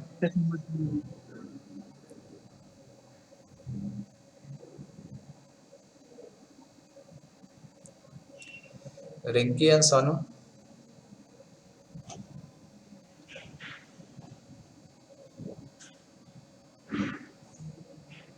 Okay fine. ठीक है, it's okay. So try next one. Try question number 19.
Okay, in question number 19, what is said? If T1 T2 time of flight up to complementary angle. Complementary angle means what?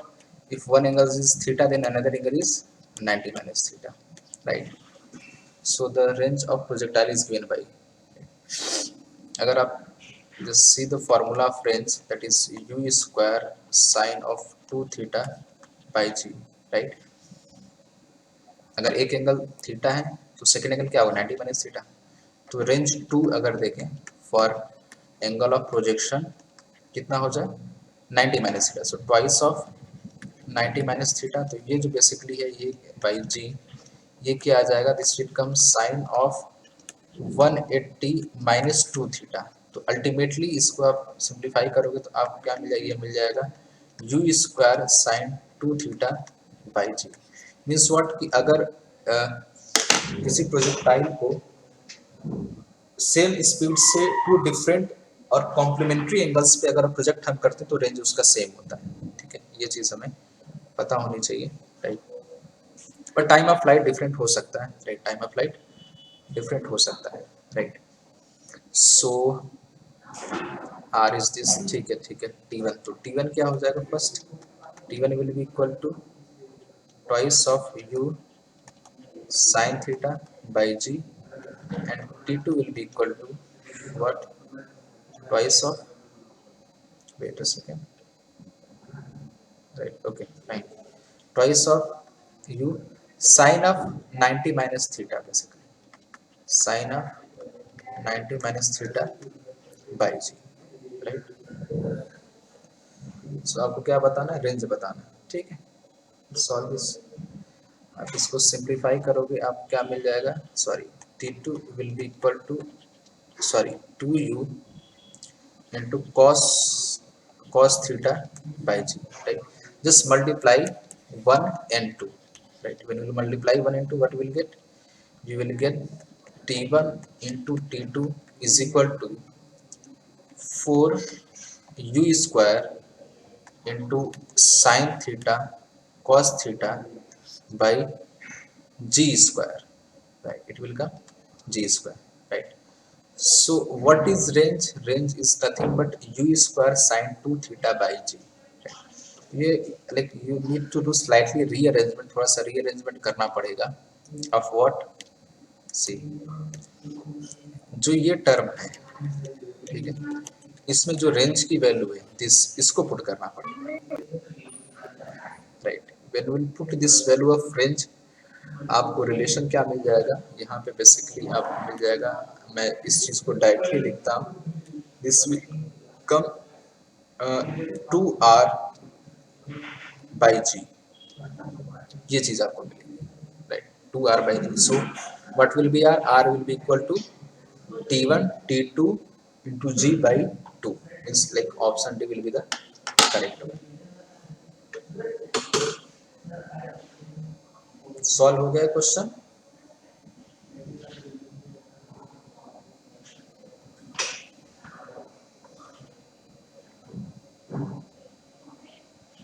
Deepak, Harshita, Nikita?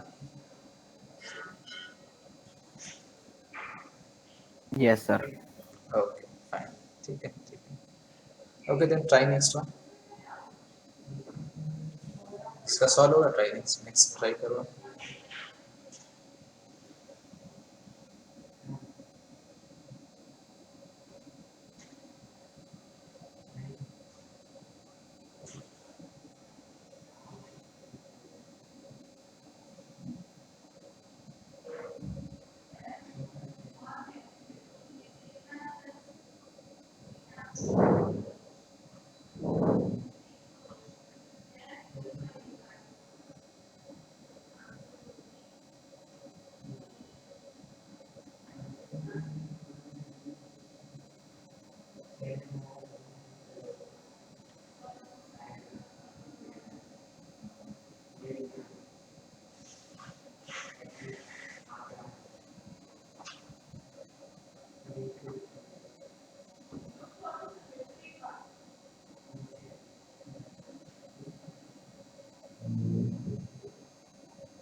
Nineteen question समझ में आ गया सभी को?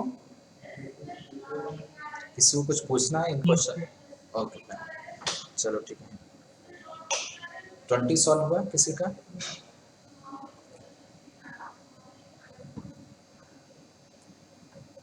Okay fine, okay let's try this 20, question number 20।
Okay, anyone got the answer?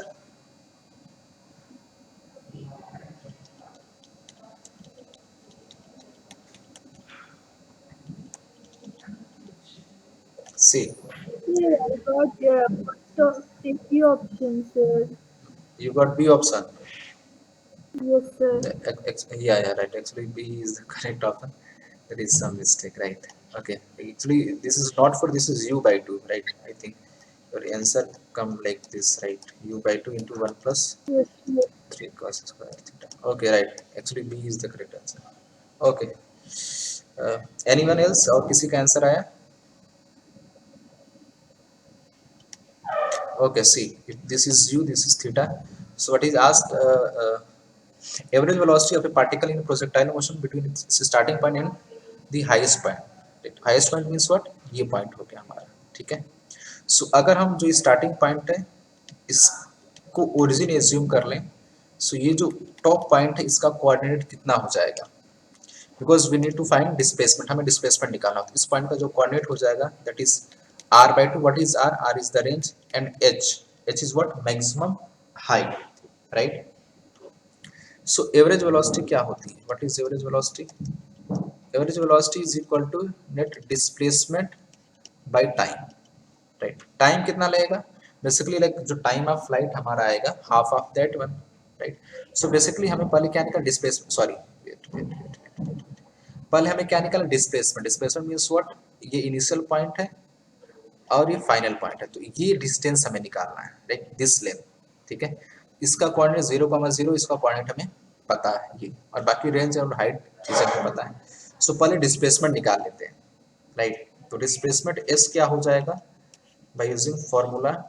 ये हमारा क्या आ जाएगा? ये हमारा आ जाएगा r/2 का होल स्क्वायर प्लस h का स्क्वायर, ठीक है? अब थोड़ा सा कैलकुलेशन करना पड़ेगा आपको, राइट? तो इसको आप सॉल्व करोगे, कैसे सॉल्व करोगे? रेंज क्या होगा? Range is nothing but u square sine 2 theta by g, and 2 है तो ये क्या आ जाएगा? 2g आ जाएगा. This term whole square plus plus ये इसको सॉल्व करोगे आप तो क्या मिलेगा? Sorry, H is U square sine square theta by 2g, this term का whole square, right? And time of flight पता हमें, तो ये जो डेल्टा टी यहाँ पर हम लिखेंगे, delta T is nothing but delta T is T by 2, या बेसिकली क्या आ जाएगा? यू साइन थीटा बाई जी आ जाएगा, राइट? अब ये थोड़ा सा आपको सिंप्लीफाई करना पड़ेगा. When you simplify this what you will get? See, आपको क्या मिल जाएगा? आपको मिल जाएगा you square by 2g, right? And bracket में मैं डायरेक्ट इसको लिख रहा हूँ आफ्टर सिंप्लीफाइंग. बेसिकली आपको कैसे करना होगा? इस साइन 2 थीटा को ब्रेक करना पड़ेगा आपको into 2 sine theta plus cos theta के फॉर्म में. तो वहां से आपको ये साइन स्क्वायर थीटा को हम कॉमन ले लेंगे बाहर, तो यहाँ पे क्या आपको मिल जाएगा? लाइक साइन स्क्वायर थीटा बाहर लोगे आप तो बाहर आ जाएगा साइन थीटा, राइट? यहाँ पे एक साइन थीटा भी आ जाएगा. अंदर आपको आफ्टर सिंप्लीफाइंग क्या बचेगा? अंदर आपको ये सिंप्लीफाई करने के बाद बचेगा 1 plus 3 cos square theta. After simplifying ये टर्म आपको बच जाएगा. This is displacement S, right? अब इस डिस्प्लेसमेंट को टाइम ये जो वैल्यू है इससे जब हम डिवाइड करेंगे तो u sine theta by G, ये जो वैल्यू कट जाएगा आपको फाइनली क्या मिल जाएगा? u by 2 into under root of 1 plus 3 cos square theta. ये वैल्यू आपकी बच जाएगी. ये समझ में आ गया या फिर मुझे एक्सप्लेन करना पड़ेगा? Rinki and Pritam,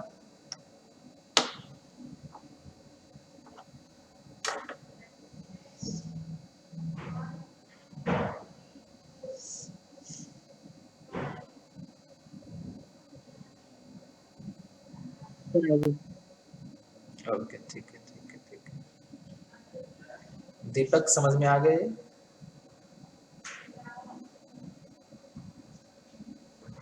yes sir. Okay, ठीक है, चलो पढ़िए. ठीक है, ठीक है, ठीक है.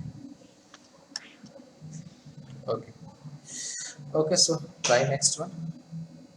एक्चुअली इसमें आपको लाइक 20 में अच्छा था, लाइक आपको बस प्रोसेस पता होना चाहिए था, तो एक क्वेश्चन में कुछ खास नहीं, बोल सकते हैं एवरेज क्वेश्चन है.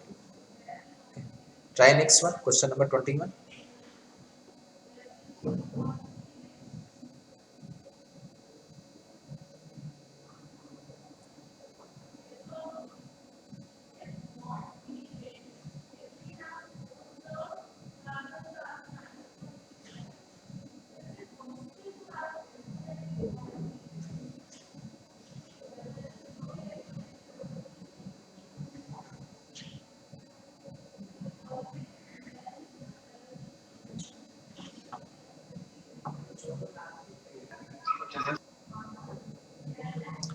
सनो did you get this question? ये समझ में आया था आपको question? Question number 20।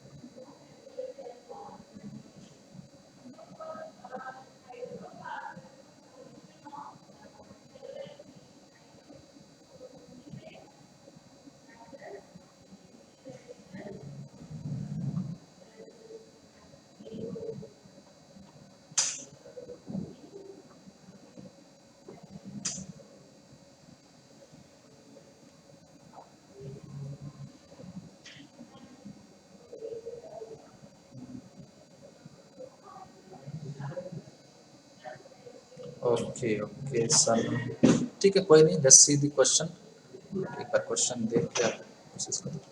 And let's people try this 21। थोड़ा न्यू कॉन्सेप्ट है राइट 21 में। Two ball A and B of same size dropped from same point under gravity.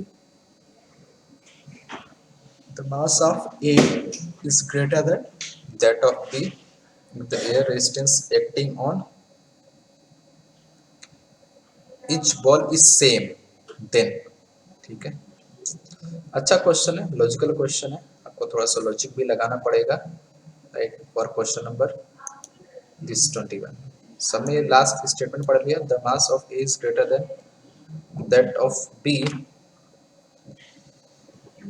if air resistance acting on each ball is same, then आपको ये options बताने हैं, ठीक है। एक which one will reach earlier, कौन जल्दी पहुंचेगा, ये चीज आपको बेसिकली बताना है।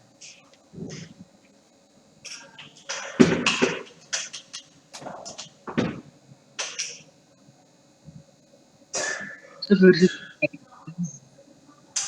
गीता बोलो। सर राइट को तो डालेंगे ओके, सर जो डिस्टेंस के लिए। हाँ हाँ एग्जैक्टली, देख लो। Yes sir. सबने रीड कर लिया ना क्वेश्चन को? Yes sir. ओके,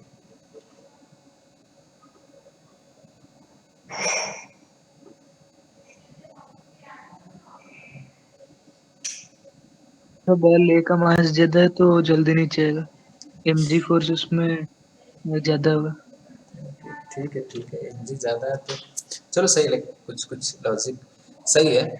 बेसिकली क्या है, लेट अस सपोज अगर आप एबीडी ड्रॉ करोगे ऐसे, लेट अस सपोज ये बॉल है, mg फोर्स डाउनवर्ड एक्ट कर रहा है और जो रेस्टिव फोर्स है, लेट अस सपोज लाइक दोनों के लिए सेम है, हम एफ आर मान लेते हैं, R means what, resistive force. So net downward force क्या हो जाएगा, नेट डाउनवर्ड फोर्स क्या हो जाएगा, नेट डाउनवर्ड फोर्स हो जाएगा एफ नेट, लिख देते हैं, F net will be equal to mg minus F R. So acceleration की वैल्यू क्या हो जाएगी, एक्सेलरेशन की वैल्यू हो जाएगी g minus F R by M हो जाएगा, ठीक है। तो जो एक्सेलरेशन की वैल्यू है, जिसका मास ज़्यादा होगा, ठीक है, इस पार्टिकल का मास ज़्यादा होगा, उसका ये जो टर्म है वो छोटा होगा, मीन्स उसका एक्सेलरेशन क्या होगा, ज़्यादा होगा। मतलब ए का मास ज़्यादा है तो ए का एक्सेलरेशन क्या होगा, ज़्यादा होगा as compare to ball B, right. तो अगर एक सर्टेन हाइट है तो सर्टेन हाइट से अगर रेस्ट से रिलीज किया गया तो एस इक्वल टू क्या होता है, U is 0 plus half A T square. तो टाइम क्या होगा, टाइम का रिलेशन हमें मिलेगा square root of 2s by A, ये हमें रिलेशन मिलेगा। तो डिस्टेंस इज सेम, जिसका एक्सेलरेशन ज़्यादा होगा उसका टाइम कम लगेगा, this is the logic, right. जिसका मास ज़्यादा है उसका एक्सेलरेशन ज़्यादा है, ठीक है। So the ball A will reach earlier, जो बॉल ए है वो पहले सरफेस पे पहुंच जाएगा। अगर रेस्टिव फोर्स नहीं होता तब क्या होता, तब दोनों एक साथ नीचे आते हैं, राइट, बिकॉज दोनों पे सेम ग्रेविटेशनल फोर्स लग रहा है। Because of the restive force क्या हो जा रहा है कि एक्सेलरेशन की जो वैल्यू है वो चेंज हो जा रही है। क्लियर है सबको ये? Yes. ओके ठीक है, रिंकी सानू समझ में आ गया आपको ये?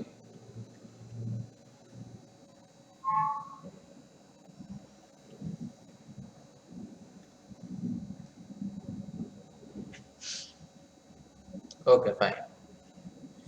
Okay this is also easy one, आसान है, लेट्स ट्राई। जल्दी से आप आंसर निकाल दो।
Anyone got the answer?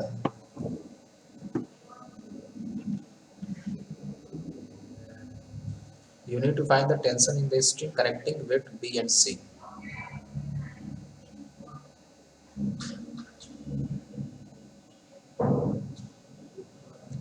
The question is three equal weights A, B and C of 2 kg each are hanging on a string passing over a fixed frictionless pulley as shown in figure. The tension in a string connecting weight B and C is basically you need to find tension in this string, in this one. Right. You need to find tension in this string.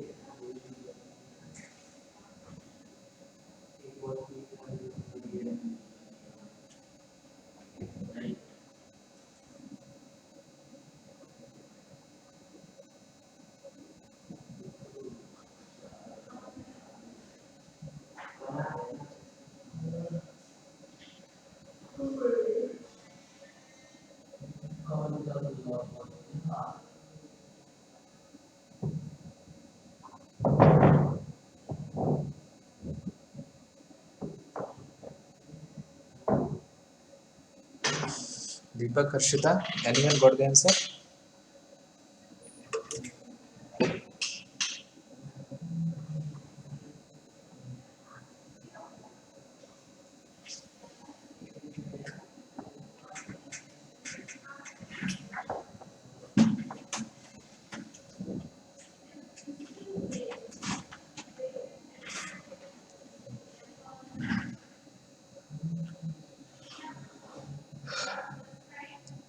Okay, see.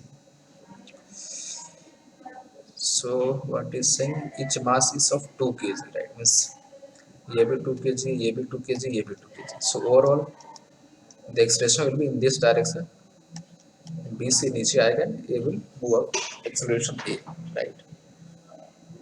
Okay, so just write like equations for anyone. Like हम directly भी इसको कर सकते हैं and by process से भी कर सकते हैं, नो डाउट। अगर एक्सेलरेशन मैं चाहूँ तो I can write in this way, if I just combine this two, right. So आपको पता है जनरल, इफ अगर कोई ऐसा जनरल केस है लाइक दिस,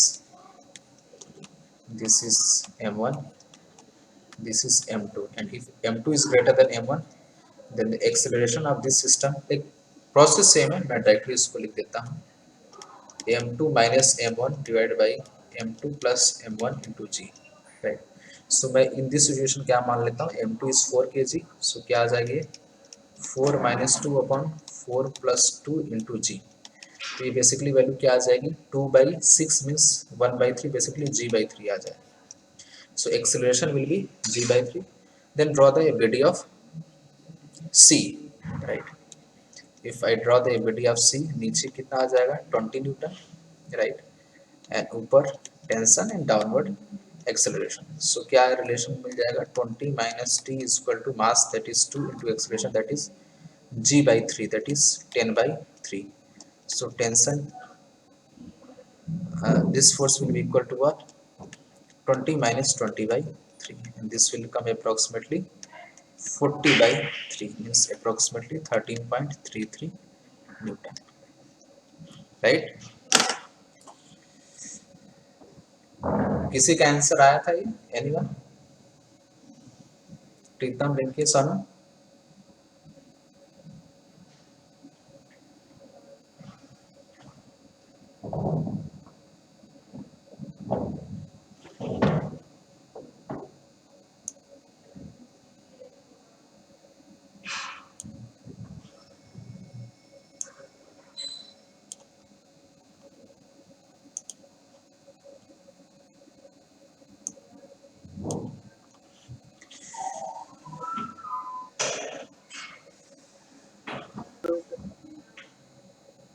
या Pritam, is it clear to everyone? समझ में आ गया सबको ये? Yes, sir. Okay fine, that's good. Yes, sir. Okay, okay, okay. Okay, so I think try next one. After that, we'll end the session, right? Okay, so right, you need to find. I think is it clear, right? That like the question. Just read the question. And just think like, just you can reply just by seeing the question, right? Just what is asked that. Identify the string in which tension is zero. Basically, there are 3 strings. This is 1, this is 2, this is 3, right? And there is mass hanging, so like, there will be some tension force in string A and string B and C, right? We can't deny नहीं कर सकते, तीनों string में कुछ न कुछ tension होगा, right? So it is others identify the string in which the tension is zero. So like in none of the above strings which have tension zero, किसी भी स्ट्रिंग में टेंशन जीरो नहीं होगा, राइट? ठीक है, ये समझ में आ गया ना सबको? लॉजिकली आप जस्ट देख के भी बता सकते हैं, आफ्टर कैलकुलेट भी आप कर सकते हैं, no doubt, you can calculate also. Okay, so next move करते हैं, because like this is most simple. Okay, try this one.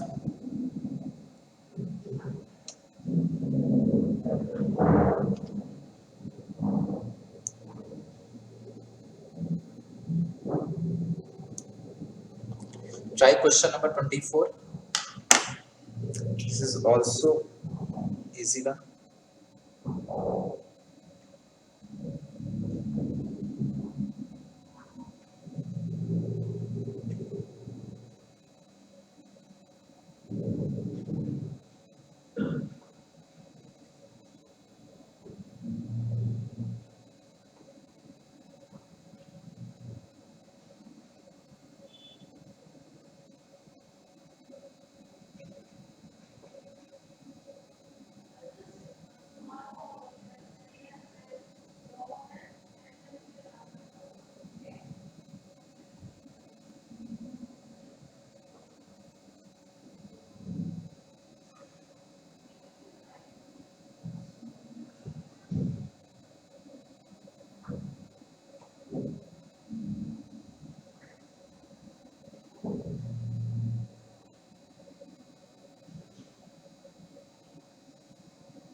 Okay, see, simple equilibrium position है. So if I draw a body of 6 kg block, what it will be?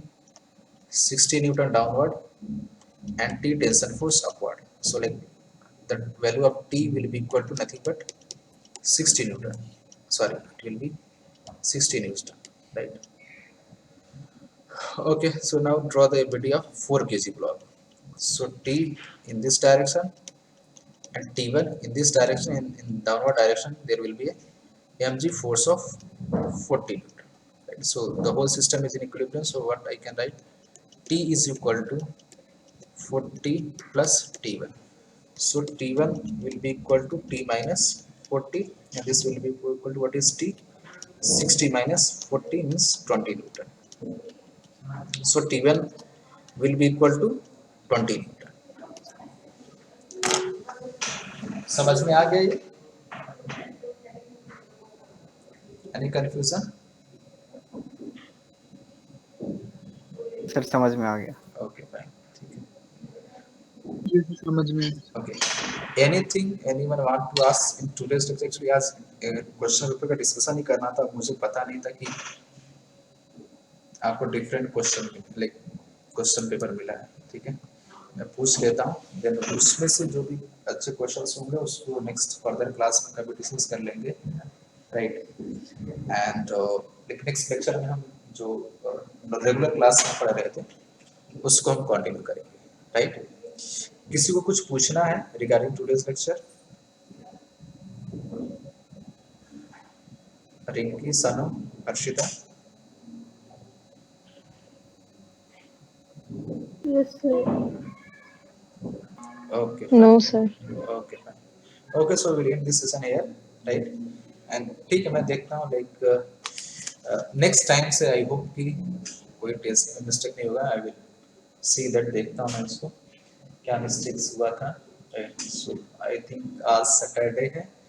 I hope I think next Saturday आपका फिर से test होगा एक, right. तो syllabus जो है I think हमने क्या सेंटर ऑफ मास पढ़ रहे हैं, right. So centre of mass तक क्वेश्चंस आपको उसमें मिलेंगे.